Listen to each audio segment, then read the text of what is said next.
des rek jëfe bi ci terrain bi Amadou Tidiane. alors voilà ñu ñëw ci wàllu tàggat yaram. ñu ñëw ci le Sud Quotidien la mu wax rek. ci réaction Diomaye ci cas Venezuela. la ñu gis rek moom mooy Sénégal dafa réaffirmer son opposition à l'unilatéralisme maanaam multilatéralisme. je pense que le président moom loolu la bëgg. alors Donald Trump saa su xew-xew amee ci dëkk yooyu da ngay gis moom tamit mu jël position am. alors waaw lu war a mën a nekk allez-y. léegi yow par rapport lu xew fële ca Venezuela. par rapport aussi Sénégal position bu mu taxawee. par rapport aussi Amérique position bu mu taxawee boo daan def lecture ban jàngat nga ci. waaw mu nekk loo xam ni jaaduwul dans un monde boo xam ni dañuy jàpp ni droit moo ko war a incarner égalité le respect des institutions comme ni ñu koy faral di waxee. surtout su jógee ci dëkk boo xam ni comme États-Unis mu nekk loo xam ni tamit dañ ko waroon jàppe comme référence par rapport au respect des droits de l'homme référence par rapport au respect des droits des constitutions wala yu mel noonu. parce que ki ñu jëlee fee ci Venezuela mooy Nicolas Maduro. dafa nekk président boo xam ni bu légal la. qui a été élu normalement.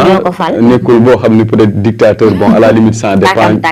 ñuy utiliser le terme dictateur ñan la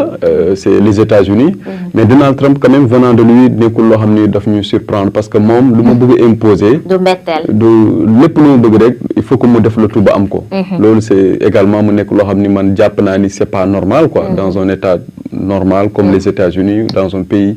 boo xam ni c'est l'état de droit c'est la démocratie parce que États-Unis quand même dafa yàgg. léegi nga dem jëli koo xam ni da nga jàpp ni dafay jàppale ñuy def drogue bon li nga soxla li nga koy wax moom du def loolu genre yu mel noonu. man jàpp naa loolu vraiment c'est pas normal. foofu laa koy commencer. avant may ñëwaat ci sortie le président Bassirou Diomaye Faye par rapport ak situation boobule. parce que dafa nekk loo xam ni monde bi suñu bàyyi yu mel ni di continuer. du ñu xam fu mu yem parce que boo xoolee par exemple actuellement bu mu waxee Venezuela. comme jël na seen président yóbbu. def lu ko neex ak avec sa femme aussi. soxnam léegi mu ngi menacer yeneen pays également. mu ngi menacer yeneen pays. loolu c'est normal. non mais non c'est pas normal mais comme que dafa jàpp ni États-Unis moo ëpp doole ci monde bi lu leen neex mën nañ ko def te kenn du ŋaang kenn du wax dara. mais loolu tamit lu mu koy def nekkul état n'importe quel état en fait boo xoolee par exemple ay Russie wala ay Inde wala la Chine waaw donc ñemewul wax ak ñooñu yenn termes yi yenn propos yoo xam ni di ko yëkkati di wax ci ñoom comme ay Corée du Sud wala Corée du Nord et ainsi de suite donc dafay xam ni kii maa ko mën su ma ko imposer dara wala su ma ko waxee dara li ma bëgg loolu may defal wala yu mel noonu donc man jàpp naa ni vraiment c'est pas normal parce que man xam naa ni bu nekkoon par exemple yeneen président ñoo nekk foofu par exemple ñu jiite woon États-Unis du ñu def lu muy def ni actuellement mais Donald Trump yooyu moo ko neex wane ni man maa fi nekk tey li may imposer day jàll boo xoolee par exemple dafa ñu jël ay décisions yu bari imposer ay droits de douane c'est-à-dire dëkk yoo xam ni jàpp na ni neexu ko mu ne non damay yokk li ngay dugal ci États-Unis li ngay exporter wala yu mel noonu dafay ñëw di jël ay décisions yoo xam ni c'est pas fondé donc tegu ko fenn donc mu nekk loo xam ni c'est déplorable mais venant de Donald Trump quand même nekkul loo xam ni man personnellement daf ma surprendre parce que bu mu jëlaatee nguur gi États-Unis dafa jël ay décisions yu bari xam nga dafa jékki-jékki rek arrêté ay financement par exemple boo xoolee UNICEF donc waaw pays Afrique yi également yeneen décision yoo xam ne yu bëri jël na ko dafay da ngay gis États-Unis par exemple ñuy dàkk les migrants c'est-à-dire ñoo xam ne dañoo ñu leen visa yi arrêté nañu yu bëri donc dëkk yu bëri mu ciblé leen mu ne ko mu amoo leen droit am visa pour dugg sama dëkk ainsi de suite man jàpp naa ni monde bi dafa dépassé étape boobule parce que vraiment on doit aller vers au-delà de ay restrictions ci dugg ay dëkk parce que loolu pour man amul benn sens quoi donc man jàpp naa ni le fait que président Bassirou Diomaye Faye génn wax ci cas boobule c'est important mais nag bon wax ci est-ce que dina am benn portée bu mu indi par rapport ak Sénégal ak États-Unis je ne pense pas parce que yeneen dëkk yi ñu waroon a gën a wax peut-être ñoom dégguñu leen par exemple la France peut-être France c'est un peu moom aussi peut-être ànd na ci action bu Donald Trump def mais je veux dire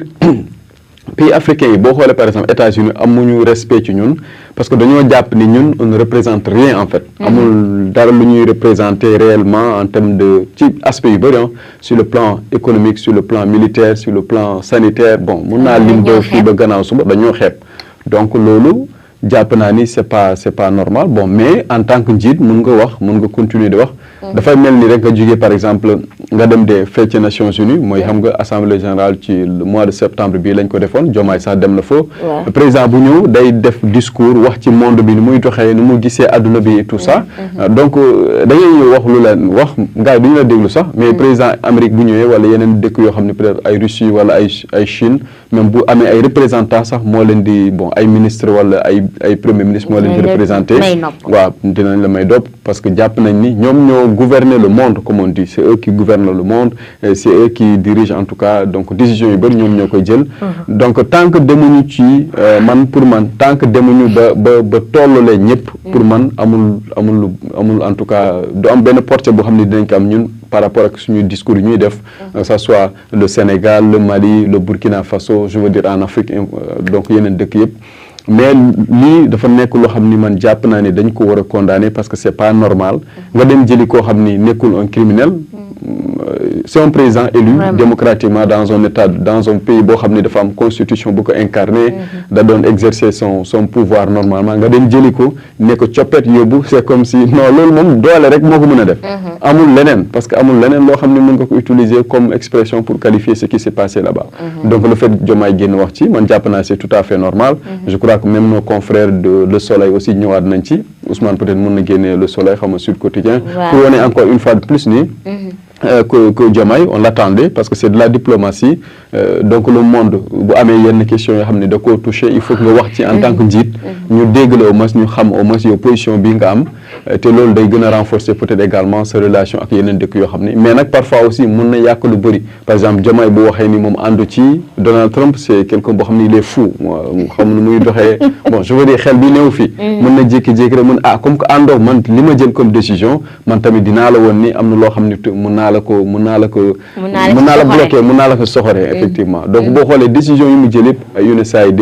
ay VOA mooy la voix de l'Amérique ak yeneen yu bëri yoo xam ni da doon financer en Afrique wala également di def yenn yu bëri yoo xam ni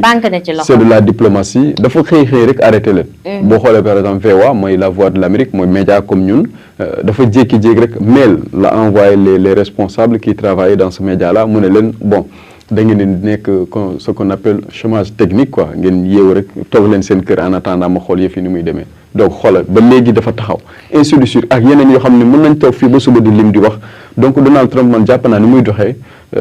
c'est que démocratie États-Unis moo bëri démocratie ba nga xam ni président bi mën na def lu ko neex mais parfois nag heureusement aussi noonu laa ko mën a tuddee foofu seen yoon bi je veux dire le droit mooy le système judiciaire nu muy doxee parfois mën nañ ko arrêter daal ñu ne ko non li ngay def nii jaaduwul mën nañ ko sanctionner daal je veux dire moo tax parfois mu xaw am tuuti recul mais sinon bu nekk loolu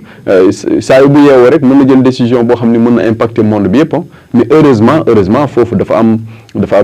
démocratie bi je veux dire le système judiciaire les magistrats yi ainsi de suite donc dañoo xam en tout cas am seen autonomie seen liberté seen indépendance moo tax am na décision yu bëri yoo xam ne Donald Trump da koy faral di jël ñoom duñ ci ànd léegi nag Nicolas Maduro yóbbu nañ ko foofu ci États-Unis je veux dire je crois que même il a été présenté hier xam avant-hier ci devant un juge pour xool yan kii lañ koy teg quoi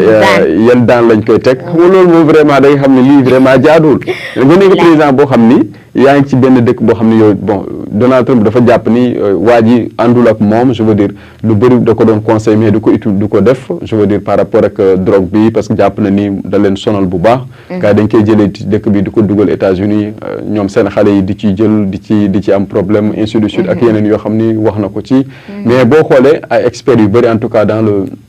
en relation internationale wala yu mel noonu nee nañu am na yeneen motifs yu nekk ci suuf yoo xam ni moom waxu ko parce que boo xoolee par exemple Venezuela moom moo ëpp lu muy produire pétrole dans le monde moom moo ëpp monde bi yëpp moom moo ëpp en termes de ressources en fait mooy quantité yi fa nekk donc boo xoolee yooyu yëpp États-Unis peut-être mën na xool nu muy am ba jël yooyu donc c'est de la diplomatie comme on dit les États n'ont pas d'amis amuñu xaritoo mais affaire intérêt kese moo leen di lal Sénégal bu ñëwee fii di xaritoo beneen dëkk pour man amul benn importance lu ci gën a am importance mooy ni ngay def ba am dara ci xaritoo boobu bi ngay jàpp ni moo am entre diggante ñaari dëkk yi donc pour revenir un peu sur la sortie de Diomaye jàpp naa ni c'est tout à fait normal on l'attendait te aussi je crois que Konku Palais la ko defee bon recevoir les diplomates pour wax leen li moom nu mu xalaat également ci diplomatie bi nu muy doxee ci àdduna bi te cas boobu avec ce qui s'est passé fee ci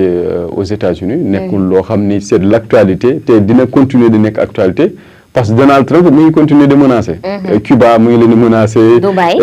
ainsi de suite donc moom ci yooyu la dëkk en fait. day yëg ci avion bi rek mu xool lu ko neex mun man kii démb woo naa ko téléphone mais nu ma tontoo neexuma bon est-ce que du ma lijjanti ay mbiram loolu foog loolu. c'est pas monde bi mënul doxee noonu seeni donc mais malheureusement ñu ko waroon a encadrer ñoo je veux dire ñu ko waroon a recadrer mooy ñooñu ñoo ko ñemewul. parce que États-Unis jàpp na ni tey moo ëpp doole ci monde bi. sur le plan militaire sur le plan économique ainsi de suite nucléaire ainsi de suite donc mu nekk loo xam ni aussi da ngay gis rek parfois da ngay gis après di jooy quoi après doo ci mën a wax dara quoi. léegi nag espérons que yeneen dëkk Afrique aussi duñ ci ñëw parce que fii moom bu nar a ñëw fii jël coppet président Afrique moom muy gën a gaaw. imaginer Nicolas Maduro bu mu demee foofu buñ ko jëlee amul benn obstacle boo xam ni bu waroon a tax pour ñu mun koo génnee foofu dañ ko jël comme c'est-à-dire comme kuy ñëw jël si xale quoi sa doom après nga koy yóbbu donc mu nekk loo xam ne vraiment c'est déplorable et espérons que président Diomaye aussi dina continuer de maintenir ce discours là te ñeneen président aussi def ñu réagir